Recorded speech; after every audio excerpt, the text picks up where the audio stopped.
the best fighter on the planet, Terrence Bud Crawford, has been feeling himself lately, and I cannot blame him. He has been speaking his mind 2 weeks after his biggest win of his career over Errol Spence Jr. People have been calling for him to fight Jaron Boots Ennis, and he spoke his mind earlier today. He let people know it is a lose-lose situation getting in the ring with Jaron Boots Ennis. If I win, y'all are going to say, well, he was too experienced. He was too young. He didn't have the experience to beat me. And if I lose, y'all going to say I lost to a young guy who just took over my spot. I just got to my spot. Y'all already counted me out against Earl. I deserve to have my moment. So I'm not trying to, and I deserve this moment, so I'm not trying to fight a guy that y'all not going to give me no credit for regardless. A tough fight, a high-risk, low-reward type of fight for Terrence Bud Crawford, and I cannot blame him. As good as Jaron Boots Ennis is, and as much as a lot of us fight fans would love to see that fight, I would love to see that fight. Terrence Crawford is almost 36 years old. He has already proven a lot in this sport.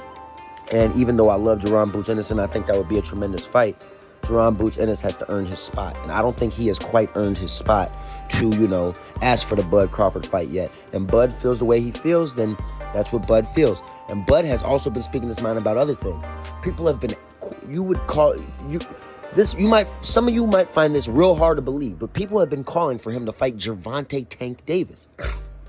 And he said, no offense to Gervonta Tank Davis, but there are levels in this sport.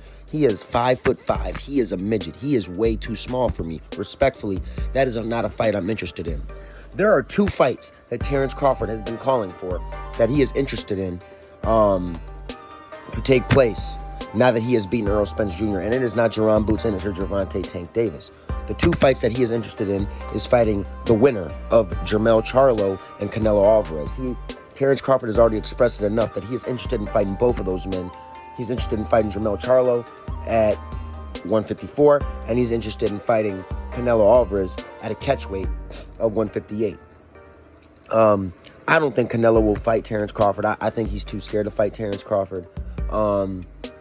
And I think that Terrence Crawford would also beat Canelo Alvarez. I also think that he would beat Jermell Charlo. In order to beat Terrence Crawford, you have to have a tremendous jab.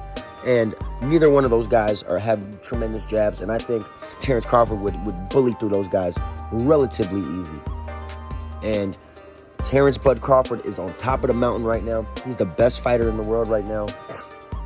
And I'm telling you guys, he is ready to take over the sport and retire on top, just like Floyd Mayweather did. Another boxing news. For all of you who have heard, it is pretty much official.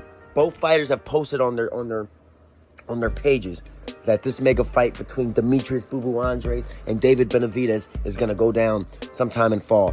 Now, I know I've expressed and I talked about this fight already, but this is one of those fights that you got to talk about over and over. Demetrius Andrade has never gotten an opportunity like this before. He's deserved it. He's been on top of the game for a while. I've been saying that he's one of the best super middleweights in the world, and he's finally going to get his chance against David the Mexican Monster Benavidez. Demetrius Andrade has not even talked about the fight since it's been announced. He's been working hard, posting videos of him training, working hard, and also posting the fight. He is ready for this moment. I think Demetrius Andrade is slept on. And based on what I saw in the David Benavidez versus Caleb Plant fight, I think Demetrius Andrade has a legitimate chance to beat the Mexican Monster. Now, I love both fighters. I have a lot of respect for the Mexican Monster, David Benavidez. I like him a lot. I'm a huge fan. And I'm a huge fan of Demetrius Andrade. I've met Andrade. I've known Andrade for a long time since he was in the amateurs. So I'm definitely going to side with Andrade on this one, knowing he's going to be the underdog.